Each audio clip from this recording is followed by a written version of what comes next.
going, everybody? Welcome back to the channel. Today we're going to be continuing on into part 3 of What If Bardock Gave Goku His Foresight. For those of you that missed part 2, make sure you head on over to Lagg's channel to check that out, and then hop back on over here so we can continue the story. Before we go on, I want to make a quick like goal for this part as well, so I know that you guys want a continuation. The like goal for this part is going to be 700 likes, so if you guys liked the video, Lagg and I will continue working on the next part. So make sure you like and share this video so we can get that next part out faster. Anyways, welcome back to the channel, Lagg, and take it away. Heyo! Thanks Damon for having me on the channel once again. Let's get started, shall we? Now, we last left off when Goku was heading to Korin Tower to go under Korin's training.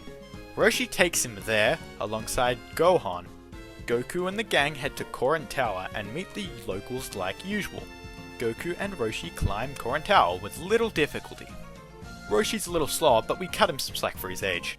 Roshi introduced Goku to Korin, but Goku laughs and said he saw him in a dream. Before Goku starts his training, Roshi gives him the Nimbus so he can head back in 7 months' time so he can join the World Martial Arts Tournament. Goku is hyped and accepts the challenge, and starts his training, and knows thanks to his foresight. Now, Roshi and Gohan head back to their island, and meet Bulma and Yamcha there, along with Pua and Oolong. But there's also a new figure, a small boy named Krillin, with a small bag. Yamcha requests that he can train, and Roshi accepts this, seeing his potential thanks to Gohan. Krillin, however, bribes him with the same as usual. Bulma gives him a slap on the head for the dirty magazines and is pretty pissed off, but Bulma will get over it. She stares at Yamcha and tells him to not read those. Grandpa, Gohan, Roshi, and Yamcha all laugh, with Krillin rubbing his sore head. Now, with the two ready to train, Grandpa Gohan and Roshi train the two new students, and they train harder than ever because they saw the fruits of Goku's training.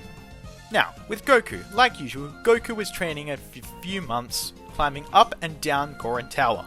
As usual, he completes the water training in 3 days, but doesn't drink it because he saw from his foresight that the water does nothing.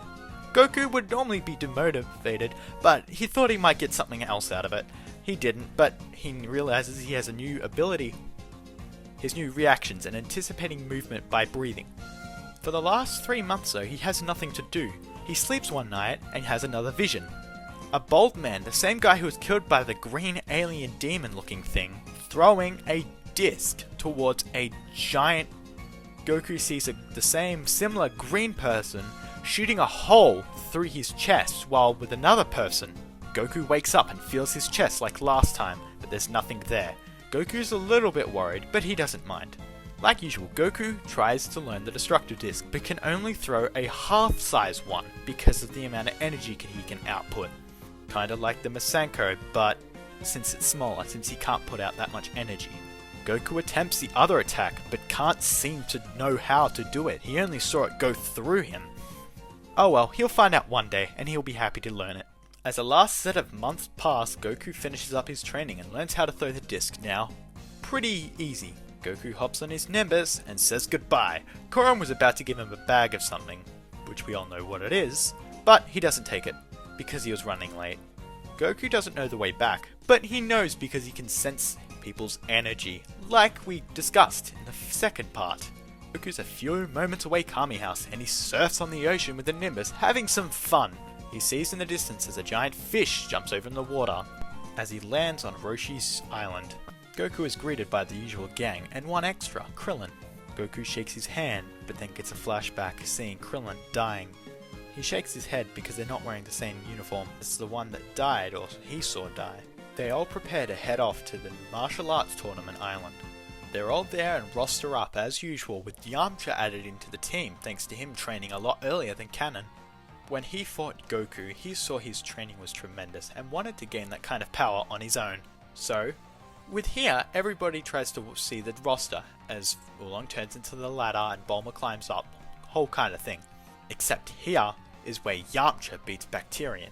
Now you're thinking, how would that happen?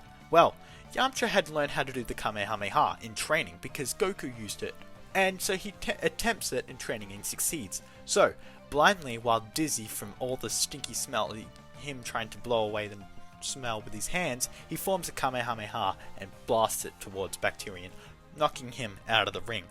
None of the other fights really get affected by this. So everything happens as usual, with Goku facing all of his opponents and Roshi facing none. The gang wonder where Roshi is, but Gohan makes an excuse saying he's off doing the usual stuff. Everybody goes, about Roshi. Good old Master Roshi. Since all the fights go as usual, now we're down to Krillin versus Yamcha. And this fight, Krillin adapts, and they both fire a Kamehameha, saying that Yamcha could do it. Kinda like in the next World Martial Arts Tournament in the canon story. But the Wolf Bang Fist gets the better of Krillin. Now, all the fights after that continue as usual, with Bulma laughing at the sight of her boyfriend is winning. Everyone's attention is caught by the infamous Jackie Chun. They're all confused, such a great martial artist is there, and they thought they would be the best. Now, before Goku goes to fight his opponent, his tail magically comes back. Goku laughs at his idea that now he has his tail back, and he's a little bit stronger. Since Yamcha's in the tournament, he takes Krillin's place and fights Jackie Chun. But with no avail, Roshi can see all his moves and knows all, and he did train against Goku with the Wolf Fang Fist a couple of years back, so he has experience with that too. Yamcha's surprised he could move and dodge his famous Wolf Fang Fist, and as he does, he pushes him out of the ring with a powerful palm strike. Yamcha gets up after the huge strike with his battle, and gets up and brushes the dirt off. They bow and walk out of the ring, but while he's walking out of the ring, he reminds him how similar this Jackie Chun reminds him of Master Roshi. Goku laughs and said he saw Yamcha losing. Yamcha frowns at this, and walks out to his girlfriend Bulma. While he was laughing, Goku sees his Foresight snap through his eyes, electric bolt charging straight towards him. Goku shakes his head, and then he sees nothing. Attack from his opponent, Jackie Chun. He makes himself aware of what's gonna happen.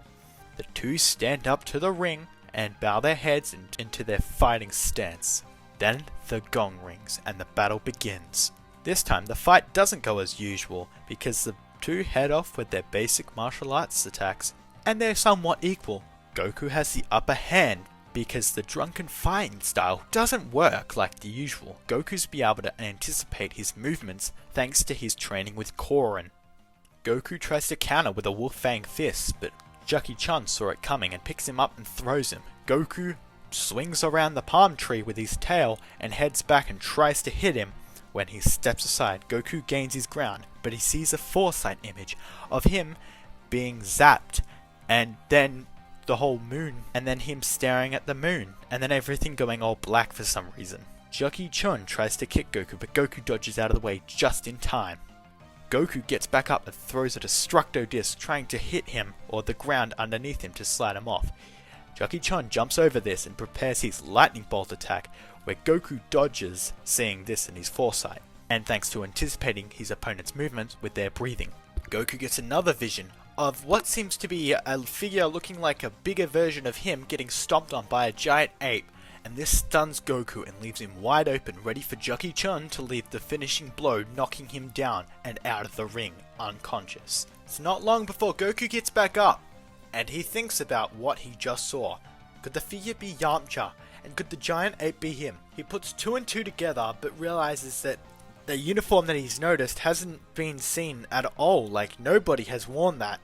But Goku thinks about the moment when he blacked out, of the moment of his Foresight. It reminds him when he looked at the moon and blacked out all of a sudden. He asks his grandpa about the giant ape that he saw in his vision, and that Grandpa Gohan was shocked.